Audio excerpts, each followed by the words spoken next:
truth, logic, common sense, that gut feeling, and yes, even a little psychoanalysis, as we are once again together, you and I, to discuss Chad and Lori Daybell. Well, folks, last week at Archie's motion hearing, Judge Boyce said he would be making an oral ruling on March the 22nd. That's this Wednesday. But KJ looked on the portal and he has moved his decision and the hearing up a day. What does that mean? That means tomorrow, y'all. We're fixing to see exactly how Judge Boyce rules on all of these motions of Archie, specifically the motion to take the death penalty off the table. And I just want y'all to know that as I have sought justice through understanding, there are many, many times throughout this whole process that I have been frustrated and I have been disappointed. And the good news is that there have been times that I've been wrong, and I'm looking back on it now, I realize that, I was probably more wrong than I was right, and it really was never about that anyway. I was trying to sharpen my mind on adjudication, trying to figure out how all of this would play out. But as I sit here today, knowing that Judge Boyce is going to make a ruling on the death penalty tomorrow, I cannot help but think about everything that was said in the last motion hearing, and my gut feeling tells me that tomorrow the death penalty will be taken off the table. Okay, that's my prediction. I don't know that should be news to anyone. We know that all of this time we've talked about that it would be nearly impossible for Lori to get the death penalty with her mental illness. And according to Archie and Thomas's mitigation specialist, Mrs. Goody, and her affidavit, she hasn't even gotten through the discovery that's been turned over, that's been disclosed properly, much less the late disclosures from the state of Idaho. The defense has said that there are a myriad of reasons why the death penalty should be taken off the table. Archie says cumulative errors by the state. He brings out all of these motions. Remember all them ones he was talking about, the constitutionality of the death penalty, the state and federal, whether it's the state of Idaho, their death penalty scheme just doesn't add up right, and it should be ruled unconstitutional. And then you've got the federal law that says that it's unconstitutional. Then they bring up like media saturation, which I don't see no dog in that hunt. I don't think the judge is even looking at that because he's done everything he can, unfortunately for us, to limit media saturation. Mental health status, says Archie. I think this will be something that the judge will consider. The state was very well aware of Lori's mental illness, whatever that is. What is it the defense says that all of these psychologists and psychiatrists, I think there's 7 in total, says she has varying degrees of mental illness. If you want to ask KJ what I think about that, the bottom line is there are many damn people with mental illness, but unless it can be proven that they have a propensity to murder people or something to that effect, then I don't see how that could be an issue, although it goes back to, cruel and unusual punishment. And then, of course, this other argument that Archie speaks of is this Petuto guy and Robin Rowe, and how the federal courts has pretty much slammed the state of Idaho and said, not now, you cannot put them to death now, because all of this stuff with these drugs and everything, they can't get a hold of them and all of that. But I think what the judge has kind of, laid out to some degree in that last motion here, because I really went back and tried to read between the lines, I think he's going to use the late disclosure, y'all, of the state's discovery there to put a stop to the death penalty. Now, also, he has in front of him this Miss Goody's affidavit, the mitigation specialist, who says that she cannot be ready. And what she means by that is, according to Idaho law, a mitigation specialist for sentencing, they've got to meet certain, code and criteria in Idaho law. And she's saying in her affidavit, I cannot abide by the law. I cannot get this all done. This goes back to the big question.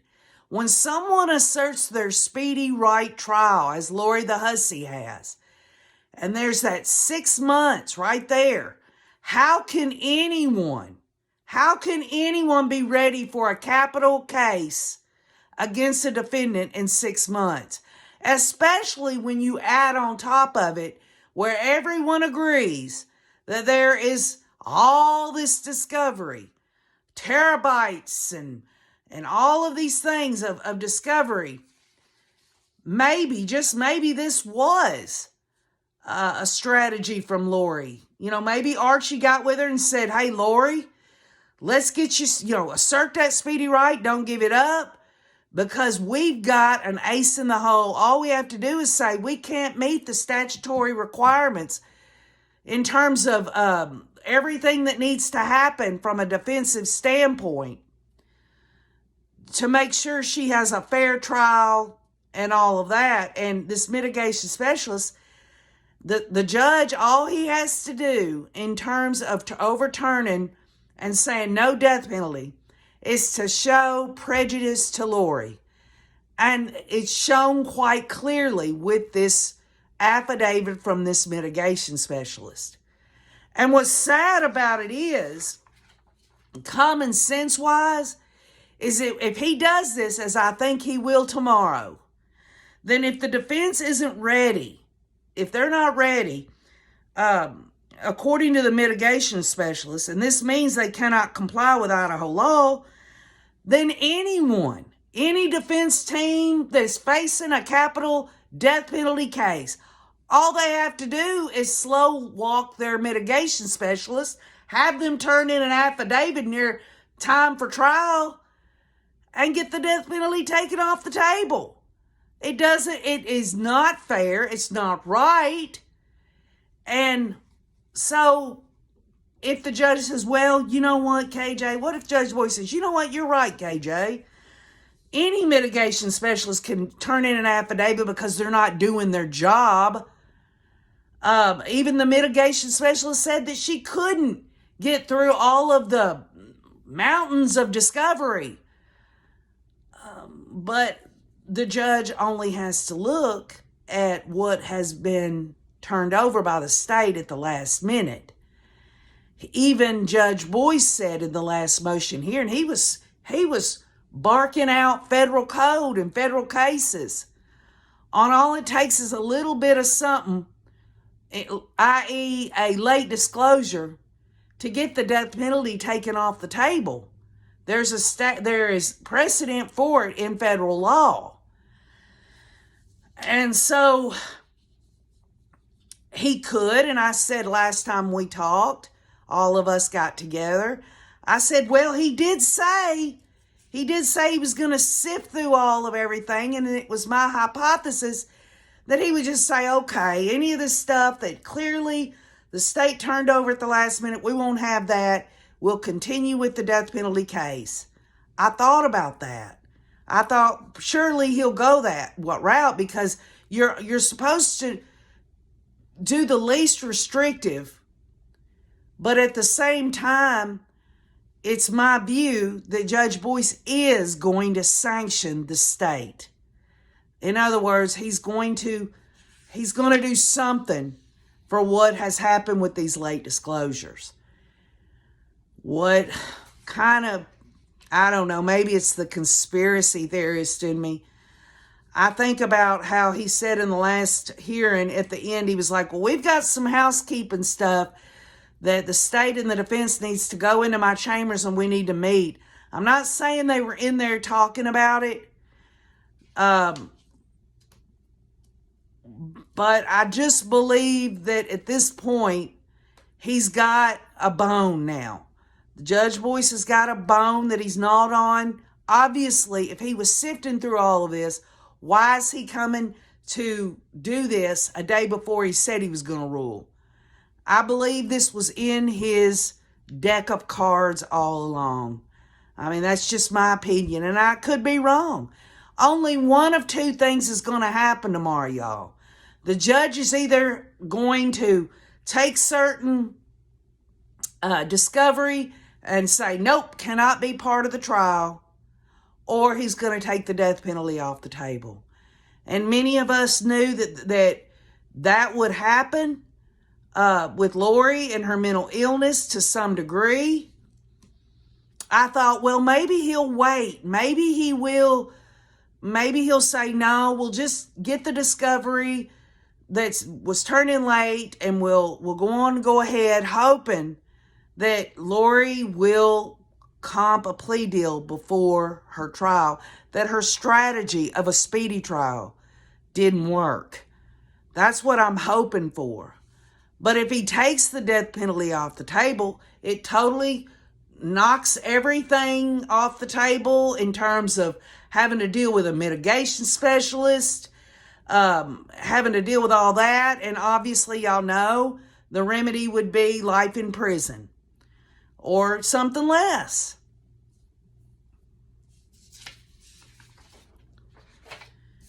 When Thomas is speaking of 3,000 phone calls of Chad Daybell, he brings up that when he's speaking in the last hearing, he says, that Lori was saying to them, what is Chad saying? What is he thinking? And Thomas said because they didn't have those 3,000 phone calls, that they would have to tell Lori, we don't know nothing that he's saying. There are no phone calls.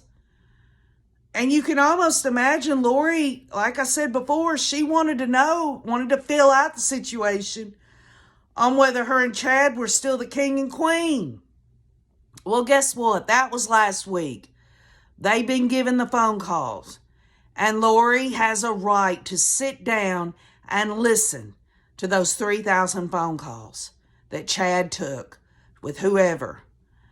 And she has had a week now she's going to listen to those. She is going to know, what does Chad think? And it's my opinion that Chad has put this all off on Lori and Alex. She's going to sense that. And tomorrow, if Judge Boyce does not take the death penalty off the table, she's going to comp a plea deal. That's my opinion. But if he takes the death penalty off the table, I don't see her moving forward with a plea deal. I think she'll go ahead and go to trial. I had hope that the judge would sift through everything and take out everything that was turned in late from the state. The state has the burden. The state had the responsibility to do everything by the book. I cannot imagine that the state just did these, what Archie considers, cumulative errors by the state. It's almost like they really, at this point, don't care either way. Then you think about how the state is fighting with the defense over this Dr. Wellner. I still believe, regardless of whether the death penalty is being taken off the table or not, tomorrow, because it's going to happen tomorrow, y'all. You wait and see. You heard it here. They're still going to want, the judge, I believe, is going to allow this Dr. Wellner. But I think if the death penalty is taken off the table, Dr. Wellner obviously won't have to be in the sentencing phase. He'll just be on standby unless the defense, if the defense tries to bring in Lori's mental health, a mental health defense that they already said they wasn't going to do. But if they open that door, the state will have this Dr. Wellner. And then, obviously, Archie has a lot of points when he talks about, Lori, if she was to get the death penalty, that this would be on state appeal forever. And then after that, the federal appeals would kick in, and that she's likely never to get actually get the death penalty in terms of having it carried out. Some would say, well, KJ, there's a difference between life in prison and life on death row. And that's true. But my understanding is when you're on death row, you absolutely have it better in a lot of ways. You get treated better on death row than you would in regular prison. That's just an opinion. Put it in the comments if you know otherwise. And specifically for Idaho. But there is a really cool silver lining in all of this, whether the death penalty gets taken off the table or not. Lori will never, ever be free again, y'all. She will never be free. And a lot will be determined in terms of the Arizona case when it comes down to what happens to her in Idaho. I believe that she will spend life in prison in Idaho. Whether or not she gets taken back to Arizona, I just don't know. I don't know that Arizona would want to spend the money for that. She's been indicted for that. Y'all know how Arizona is. But the late disclosure, according to Judge Boyce and federal law, can take the death penalty off the table because there's so much at risk. It's so high stakes. Again, I got to wonder why the state did what they did at the last minute. Yes, we could all sit back and say, well, they did let them know that this stuff was out there. They just didn't turn it over to them yet. And the state contends, well, we let them know that there may be calls out there. And so they should have came and sought it out themselves if they were waiting for us to disclose it. Lindsay Blake did say of those 3,000 calls that there was some inculpatory and exculpatory ones that they picked out in that they did want the defense know that the state was looking at. So it isn't like 3,000 calls of just obsolete things. Some of this stuff the state is interested in. So I don't know, but I'm just very, very disheartened at this moment, even though I knew deep down, and I've said it many times, that the death penalty would be taken off the table.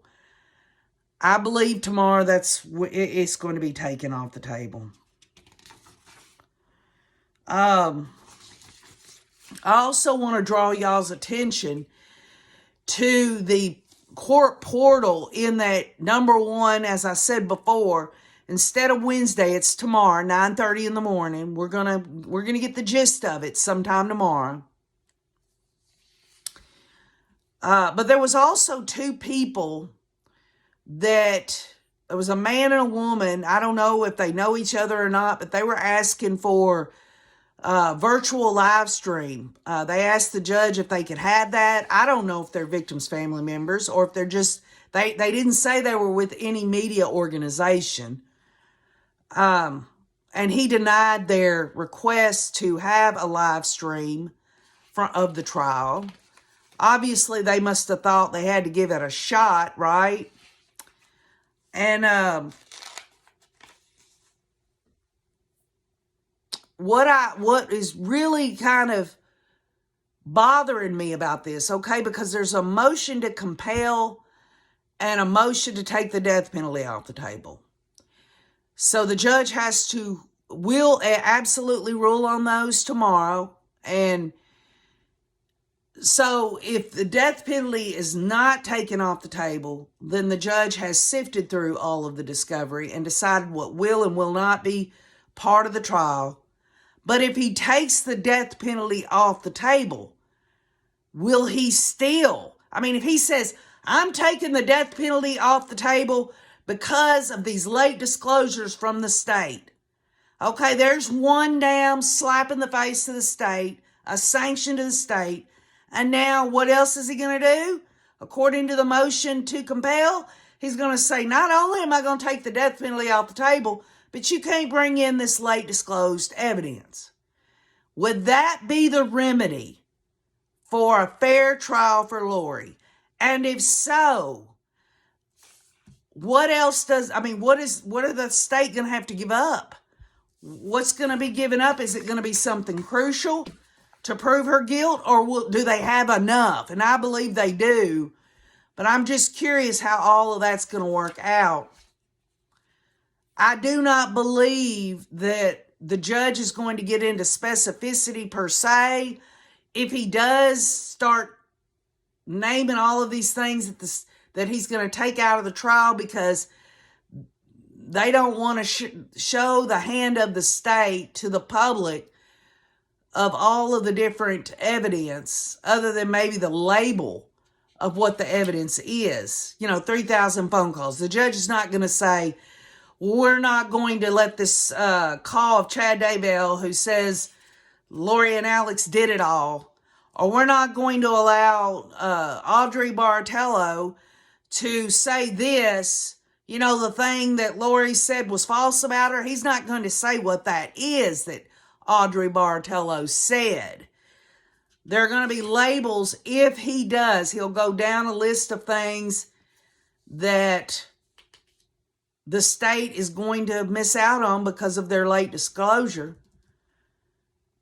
and keep the death penalty, or he's going to just take the death penalty completely off the table and still sanction the state for their late disclosure, i.e., taking some of the evidence and discovery away.